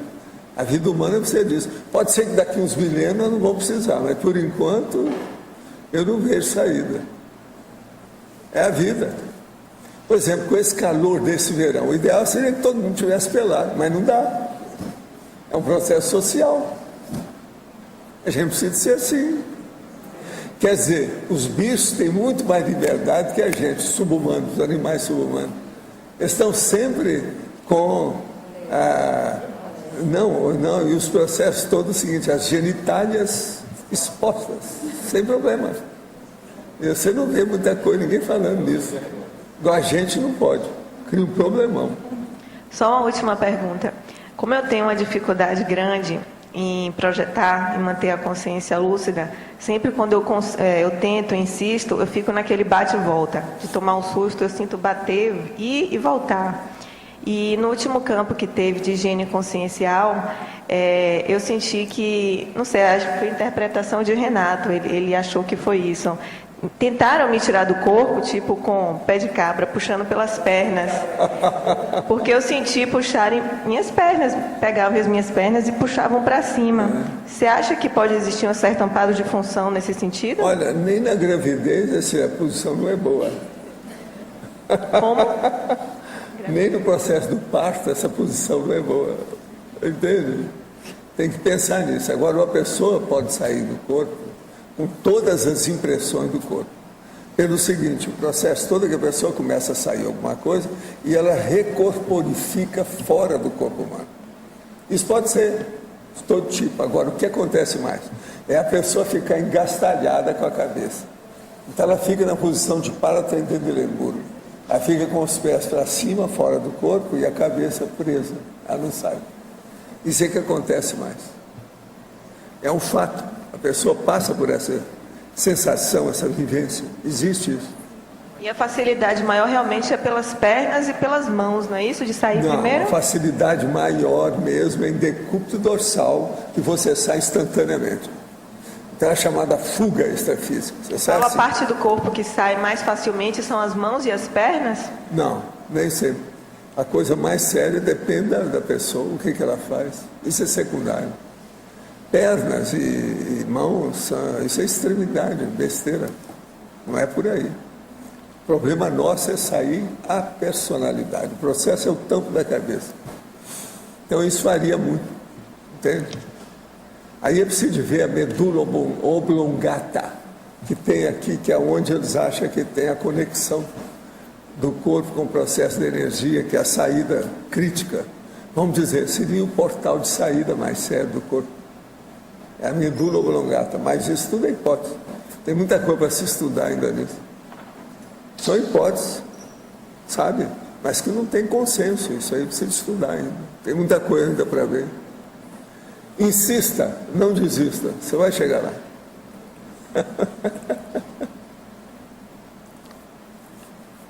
Gente, a nossa professora Juliana está aí às ordens para vocês. Ela está respondendo todo mundo ali em cima do lance.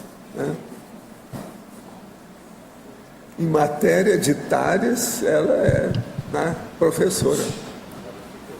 Mas então, Cris. Juliana, na página 14, na fatologia, na 6ª linha de baixo para cima, ok? Sim. Você fala do anticonflito de interesses.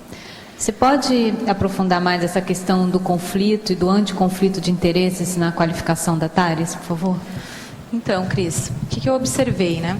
Às vezes, quando você vai fazer uma TARES, a pessoa ela pode ter algum conflito de interesses mesmo, assim, né? Então, eu vou fazer a TARES porque eu quero demonstrar que eu sou assistencial, que eu sou, que eu assisto as pessoas.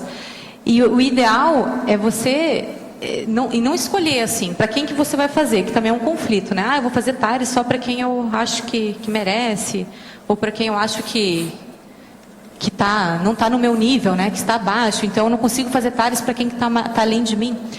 Então, o ideal é você não ter esse conflito de ter algum ganho secundário com a TARES. Porque, às vezes, quando você começa nesse processo de aprofundar mais, de você entrar numa pesquisa, você começa a ver, às vezes, coisas em você mesmo, de ter algum interesse com relação àquilo. Então, eu comecei a pensar, por que eu quero qualificar minha TARES? Qual que é o meu interesse com relação a isso? E o meu interesse era realmente ser mais assistencial e produzir mais reflexão nas outras pessoas de uma forma mais agradável.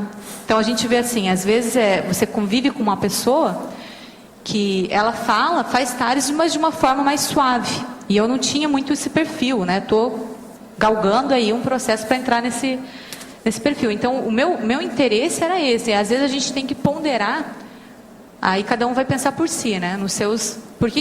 qual que é o meu interesse em fazer TACOM? Qual que é o meu interesse em fazer TARES? O que eu ganho com isso? Quais são os meus ganhos secundários? Então, eu trouxe mais nessa questão, né? de verificar cada um no seu íntimo qual que é o seu interesse com relação até a sua própria autopesquisa, que não seja TARES, mas que seja outra coisa, né? Então, às vezes, a gente distorce um pouco essa ideia de que, às vezes, eu vou fazer porque eu quero evoluir. Mas, às vezes, fica como o Lost falou, fica muito vago.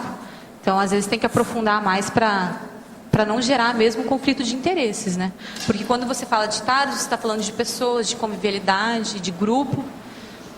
E aí eu vou mudar meu jeito, eu vou fazer TACOM porque eu quero ser aceita, porque eu quero ser a boazinha, entendeu? Então, você tem que ponderar. Aí você tem que analisar quais são os seus reais interesses com relação a isso. Né? Não sei se ficou claro. E então, nessa mesma linha, também na página 14, na fatologia, no final da segunda linha, a não participação em panelas. Isso. Isso aí é assim, Cris. Eu comecei a analisar como que eu atuava, né? Aí eu busquei lá na minha adolescência, no tempo do colégio. É inevitável. Você tem uma afinidade com mais pessoas, com determinadas pessoas. Então, essa não participação, eu comecei a tomar, quando eu entrei no voluntariado, assim, a ser uma técnica minha.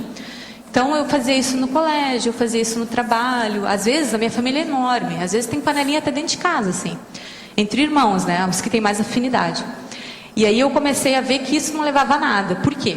Porque quando você participa de uma certa panela, você não consegue fazer TARES para quem é do seu grupo. Por quê? Porque se a partir do momento que você se posiciona para alguma pessoa do seu grupo, vai pegar mal. Ou eles podem te excluir da panela. Não, mas veja bem, a Juliana está cobrando alguma coisa da gente. E quando você participa de uma panela e você quer esclarecer outra pessoa de fora, aí você não tem autoridade moral. Por quê? Mas a pessoa está em panelinha, o que ela quer vir aqui falar, me esclarecer? Se ela exclui as outras pessoas. Então, eu comecei a tomar isso para mim, de não participar, me dar bem, fazer o social, interagir com todo mundo, mas não atuar em grupos específicos. Isso dentro do voluntariado, agora dentro da minha família. Então, assim, chego lá, está todo mundo reunido, procuro interagir com todo mundo como dá. E eu acho que é uma coisa bem interessante que eu vejo, porque às vezes a gente percebe que tem pessoas que têm dificuldade de fazer TARES até com pessoas conhecidas. Porque fica aquele medo de perder a amizade, de não ser aceito novamente. Então, é uma coisa que eu vejo, que eu estou trabalhando e que eu acho que eu estou conseguindo é evitar essas panelinhas, porque acaba realmente impedindo de você fazer TARES. Aí, uma TARES geral, né? Com todo mundo.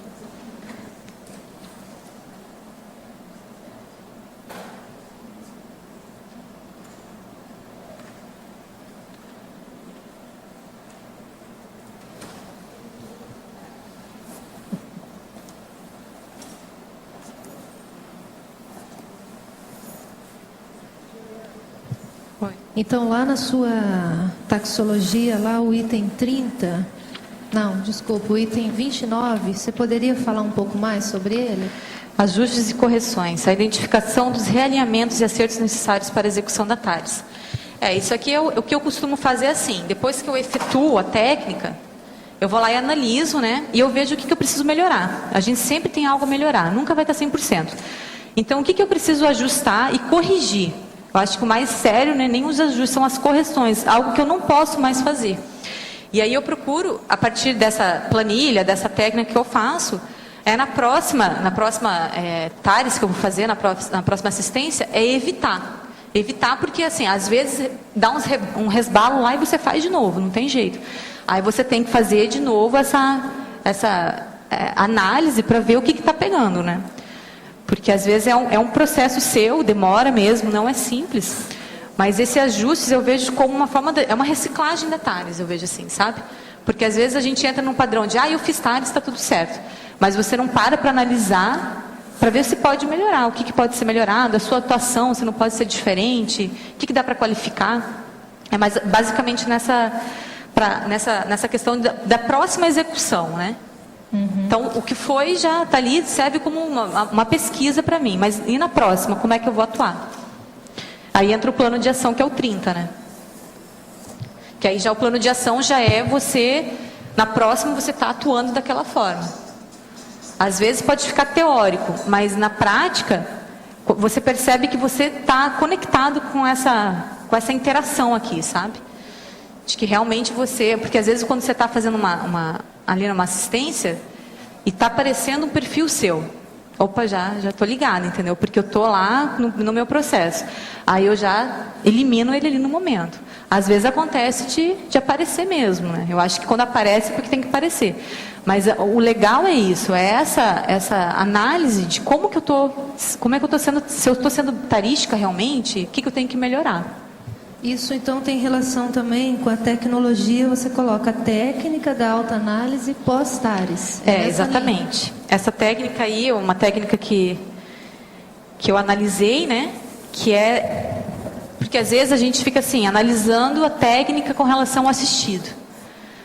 Então você faz a referência ao assistido, né? Ah, mas o assistido, ele não... E às vezes é um processo seu. Você tem que fazer uma autoanálise primeiro para melhorar algum ponto seu pessoal. Porque se eu estou sendo assistente, eu tenho que estar em constante qualificação, melhoria. E essa técnica eu vejo que é se analisar, é parar, anotar, ver como que foi. Às vezes eu tenho um bloco, eu anoto depois, eu anoto lá os pontos assim que eu acho que teriam que ser melhorados, minha abordagem como é que foi. Se aparece algum traço meu que eu tenho que reciclar, ou que eu já estou em processo de reciclagem, por que apareceu? Se foi questão de extrafísica, por que apareceu naquele contexto, né? Aí você faz essa técnica de autoanálise, porque senão fica muito no lock externo, né? No lock do assistido e não do assistente. E se a gente está falando de qualificação, é a qualificação do assistente, né?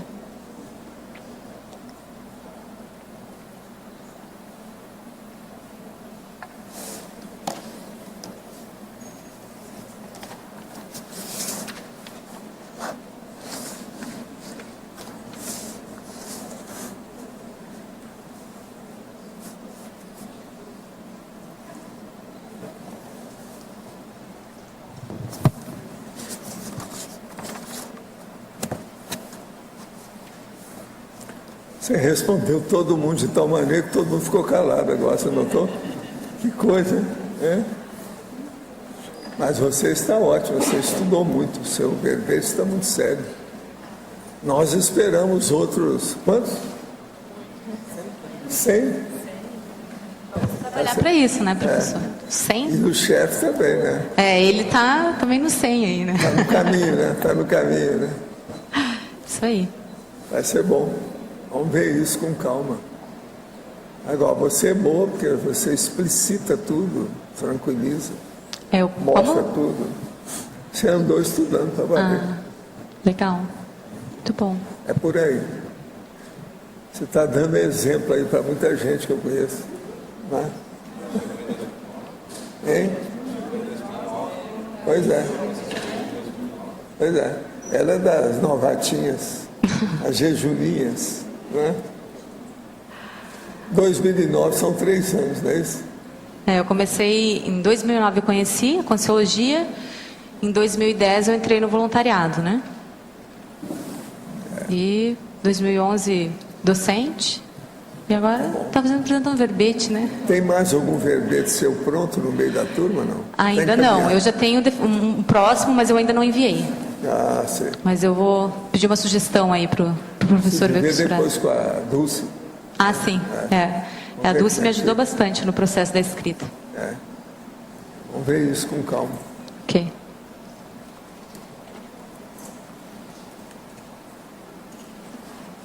Então, minha gente, como é que é? Ela ainda tem 4 minutos, quer dizer, vocês têm mais 4 minutos.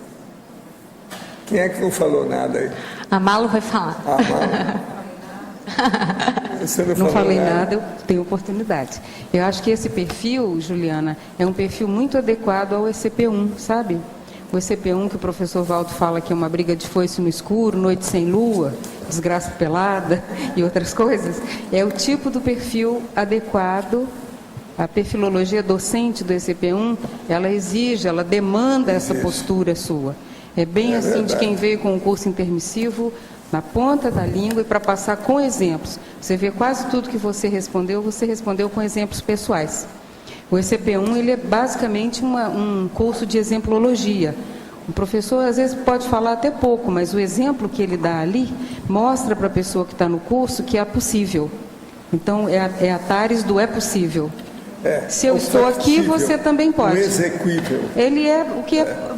E cada um dá seu exemplo. exemplo de vida, que é o que precisa, para o aluno se motivar e saber, não, ela também não foi um mar de rosas, ela também conseguiu, mas ela atravessou esse processo e tal. Então eu vejo assim, uma oportunidade tanto para a gente convocar aqueles docentes que já estão com uma base boa, para se candidatarem a ajudar nesse processo, né, nesse divisor de águas, que é uma docência muito especializada. Agora tu me fez lembrar, quando eu fiz o CIP, até a Daiane foi minha docente, mais os outros professores, eu tinha a real certeza que eu queria dar aula. Então era uma coisa assim que já foi logo na primeira aula, não, eu quero estar ali como docente. Isso é muito importante, porque nós vivemos numa sociedade que é patológica. Eu chamo que é a socin patológica. As religiões estão aí para defender o processo de equilíbrio do povo, mas não faz nada disso. Tudo é uma vergonha. Eles já fazem até os processos, que já até escreve sobre isso. O processo da Irlanda. Um homem é parado numa barreira na rua e tem que responder: qual é a sua religião? Então, o que se passa? Quando ele responde que é ateu, vem uma segunda pergunta: você é ateu protestante ou católico? Bem interessante. Essa é a nossa sociedade patológica. Você já viu tanto de gente que você deve ter conhecido, que o cara se diz católico, no entanto já até matou gente, roubou, fez o diabo. Sim. E outra coisa, tudo já foi com indulgência da Igreja Católica, foi abençoado, fez 5 Ave Maria, ficou livre daquilo. É fácil, né? Então veja. É bem fácil. Esses são os verdadeiros ateus. Tem muito amigo meu que sempre achava isso, desde lá de Uberaba, que onde tem mais ateu é dentro das religiões. É verdade. Se a pessoa for estudar o negócio e levar a sério, ela vai investigar isso, vai ver muita gente nesse sentido. Tem o católico praticante e o católico impraticável, né? Que são a grande maioria também. Ele não consegue, né? Olha, parabéns, tá? Obrigada. E os nossos comerciais, por favor. Obrigada. As pontuações da tertúlia de hoje foram 112 assinaturas no livro de presença, 22 perguntas presenciais e 43 votos presenciais. Hoje temos 4 recados: Neida, curso verbetografia, loja, balanço existencial; Eliane, acolhimento do intermissivista; Verônica, cursos IAC em Foz. E antes, Eliana vai falar sobre os amigos da enciclopédia. Boa tarde. Ano novo é momento da gente fazer renovações, né, em vários sentidos da nossa vida, mas também a gente pode aproveitar e fazer a renovação do programa Amigos da Enciclopédia, que também é muito importante para a nossa vida, para a nossa Proexis. Então, pessoal que está aqui em Foz visitando, que é amigo e tem a sua assinatura vencida, aproveite, faça aqui na recepção do CAEC a sua renovação, ou melhor ainda, a sua primeira assinatura, a sua adesão. E o pessoal de fora pode ligar então para o telefone 45 35 25 26 52 para a recepção do CAEC e fazer no ato a sua renovação ou adesão. Ou pelo site www.enciclopediadaconscienciologia.org. Esperamos por vocês. Obrigada. Olá, pessoal. Vocês gostariam de qualificar a TARES pessoal? Uma das técnicas é escrever verbetes para a Enciclopédia da Conscienciologia, onde o autor vai ter a oportunidade de, através de um tema específico, esclarecer melhor os leitores, né? Ele vai ser publicado na Enciclopédia da Conscienciologia. Então, a Parecer de Verbetografia, em parceria com o CAEC, convida os interessados em escrever verbetes a participar do programa Verbetografia, que inicia na próxima semana, de 9 a 12. Vai ser no horário das 8 às 12 e das 15 às 20 horas. Então, para quem tem interesse, gente, o ambiente é otimizado e promove um desassédio mental somático, também um desassédio evolutivo. Os benefícios são vários. E o curso, ele é presencial. Então, para quem tem interesse, compareçam na recepção do CAEC e realizem as suas inscrições. Ou ainda informações pelo telefone 45 3525 2652. Aproveitem a oportunidade de participar dos 500 verbetógrafos. Estão todos convidados. Pessoal, boa tarde. Gostaria aqui de convidá-los para o curso Balanço Existencial, que ocorrerá agora no período do Carnaval, entre os dias 18 e 21 de fevereiro. A proposta do curso é ajudar a pessoa a fazer um inventário da sua vida, elencando seus acertos, erros, conquistas, realizações, omissões e, a partir daí, estabelecer um plano de ação para melhorar os resultados da sua programação existencial. Nós vamos contar com uma série de atividades dentro do curso, uma série de professores, e gostaríamos de dar destaque para o talk show, ou seja, uma atividade onde o convidado vai ser entrevistado por toda a turma. Esse ano será o professor Lísias Pires, que vai falar sobre a condição dele de personalidade consecutiva dentro do Grupo Karma, que no caso é a família do professor Valdo Vieira, que também estará presente. Então, é um momento imperdível, vale a pena aí todo mundo se programar para participar. 18 a 21 de fevereiro, de sábado a terça-feira de carnaval, aqui em Foz do Iguaçu, Cognópolis, no Discernimento. Muito obrigado. Olá a todos. Eu estou aqui para convidar e informar vocês de que no dia 7 de janeiro, no próximo sábado agora, estará acontecendo aqui no CAEC, às 15 horas, o curso Acolhimento ao Intermissivista.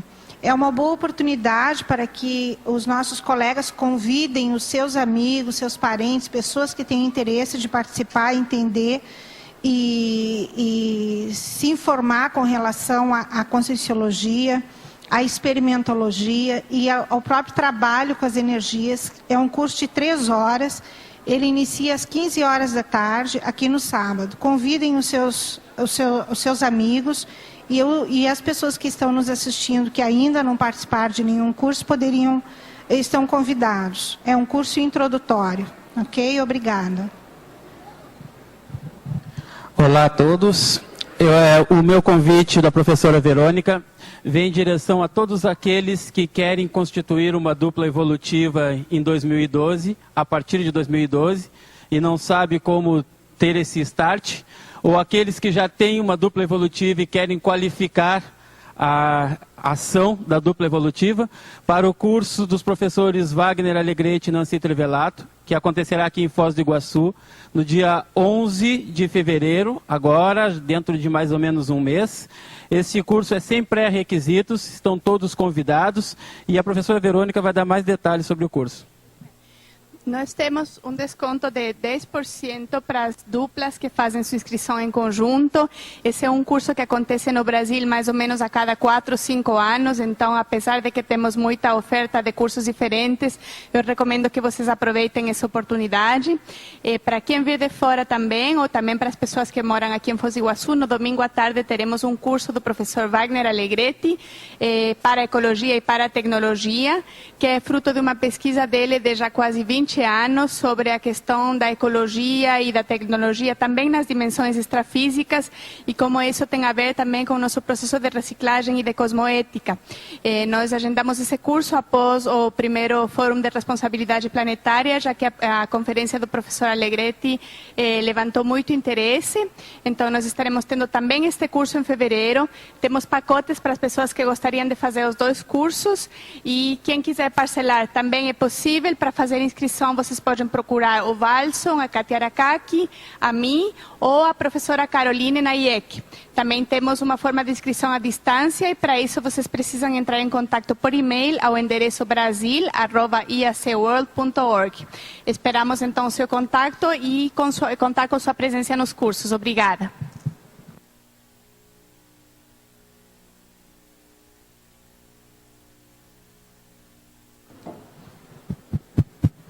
O verbete eleito para amanhã é Revivalismo, especialidade para Sociologia, autora a professora Malu Balon. Obrigada e boa tarde a todos.